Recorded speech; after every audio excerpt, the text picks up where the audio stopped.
Support for Cinema Classics comes from Film Columbus, enriching our community to make Columbus a destination for film education, exhibition, and production. Learn more at filmcolumbus.com. Cinema Classics is produced by John DeSando and Johnny DiLoretto. Listen to shows every Thursday at 8:01 p.m. and full shows online at WCBE.org. I'm Johnny DiLoretto. I'm John DeSando. This is Cinema Classics. It is. And there's a big new classic breaking box office records all over the world. Right. Bigger than Hulk. Yeah. Just enormously influential. That's why Cinema Classics, we're attacking Avengers Endgame, but mostly we're looking at the 5 or 6 Avenger sequences. Okay. Starting right with Captain America Civil War? Yeah, 2011. Well, that was after Avengers, right? The first No, Avengers comes in 12, I think. So you start with Captain America and you say... Are you sure? Oh, yeah. You have it. Excuse me. Oh, gee, well, let me look here at my notes. Oh, that's unusual. That. Okay, well, see, this is wrong. So this is Captain America, the first Avenger. Right. That's just Captain America. That's not an Avengers movie. Oh, gee, it says the first Avenger. He's the first Avenger, but there are no Avengers. Well, he's the first. But that doesn't matter. I thought what are we talking about? We're talking about the Avengers. Okay, then let's just talk about the 22 films. Because that's what this culminates. This is 22 films. All those heroes. It all ties together. Yeah, they're all the heroes. When you put them together at Endgame, some of them aren't going to make it out. Yeah, well.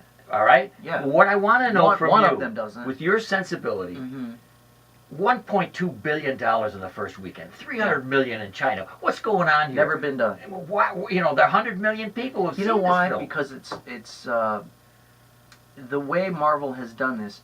It's sort of like big budget, episodic soap opera. That's what it is. It's a special effects driven soap opera. So we're invested in all these characters.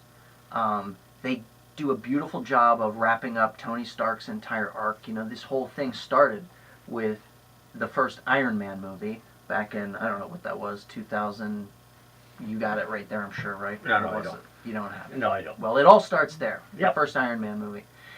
And they did a great job of keeping him sort of over top of everything, right? Yeah.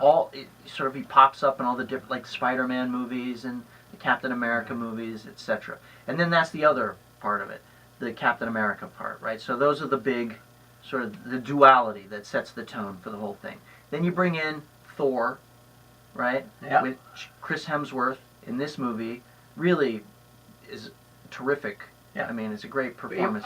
Perhaps one of the most complicated of all the Avengers. Yeah. And, you know, the thing I like, and I think that you're moving toward, the thing that appeals to me is the humanity of it all. And by that I mean you have a group of very strong-willed, strongly talented people who must work together. If you take Thanos, the current evil guy, played by Josh Brolin, they need their corporate work. They need, not one of them can take him down. He's already decimated half the world's population. Half the universe's population. I'm sorry, you're right. Half the universe.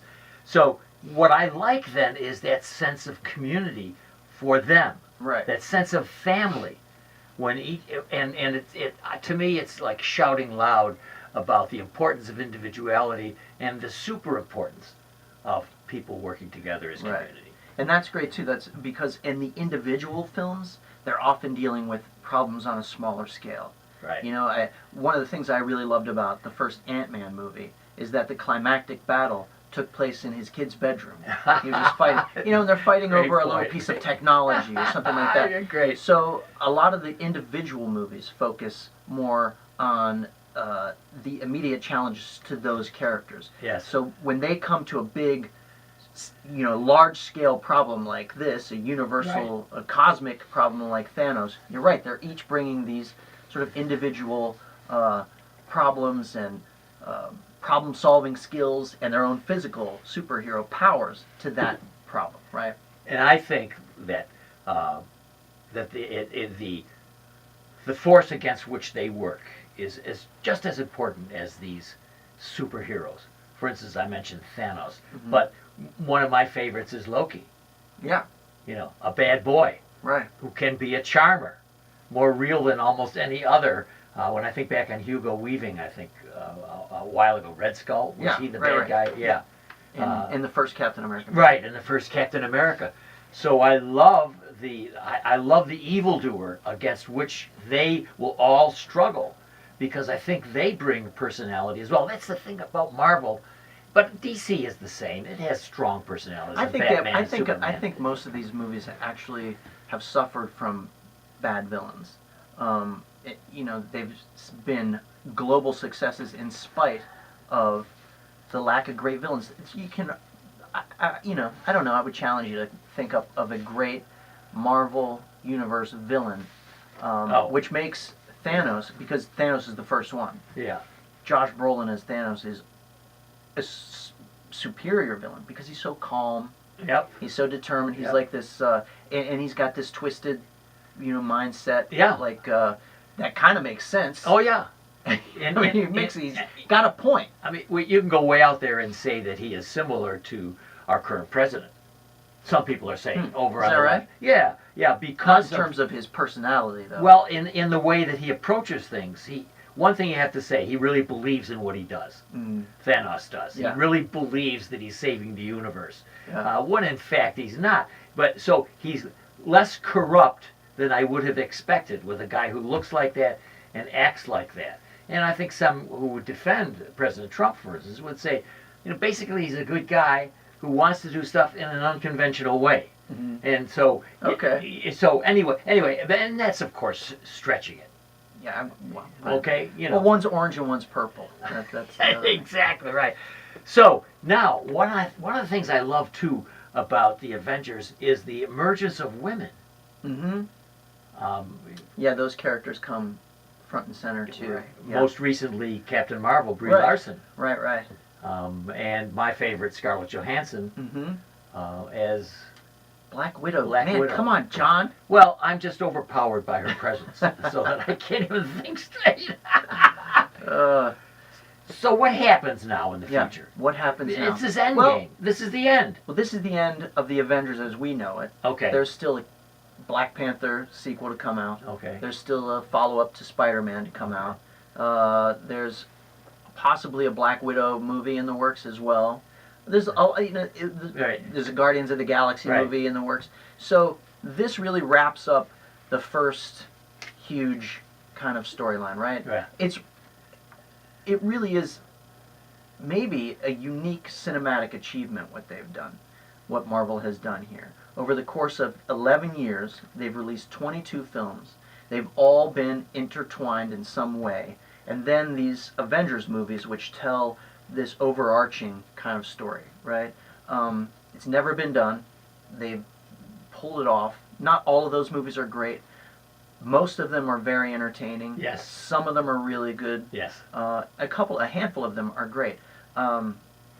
I was just my kid, the oldest, Vincent, he watched all 22 movies, and all 21 movies in preparation for this one. And I asked him, so which ones hold up the best? Which one's still the best? And he said Iron Man, the first. Really? Yeah. Isn't that wonderful? Yeah, it's really cool. And I think that Iron Man is the most human in many respects, largely because it's a real person inside this suit. Yeah. And that Tony Stark and Robert Downey Jr., that's another thing. The actors they choose. I mentioned time and again, choosing the right actor is half the way Mm-hmm. to your success. And all of them are interesting. You mentioned Ant-Man. Mm-hmm. Paul Rudd, Yeah. terrific Right. as the Ant-Man, and he plays a crucial part in Avengers Endgame. All the major characters are perfectly cast. Oh. They did a really great job. I love that. Yeah, too. yeah. Well, it's the end. Fortunately for them, Mm-hmm. the superheroes of cinema classics are actually supporting them for any future initiatives. We'll be there. Avengers Assemble.